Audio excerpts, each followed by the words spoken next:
По данным Минздрава, в сравнении с предыдущей неделей количество заболевших ковидом уменьшилось на 17%. За 7 дней выявлен всего 181 случай.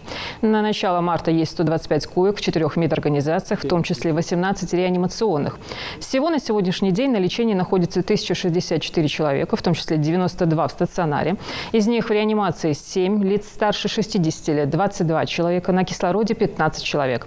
Количество пациентов, проходящих лечение в стационаре, снизилось на 16% по сравнению с предыдущей неделей.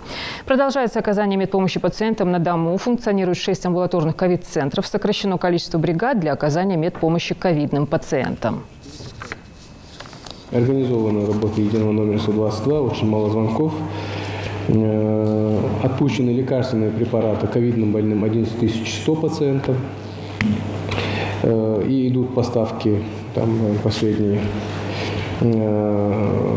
Привитые граждане составляют 299 848 человек, что составляет 84,4% от общего количества полученной вакцины. 480 детей привили.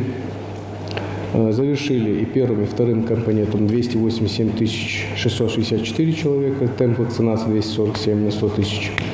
На сегодняшний день наличие 12,2 тонны кислорода при суточной потребности полтонны. И создан запас средств индивидуальной защиты и дезинфицирующих средств сроком на 3 месяца.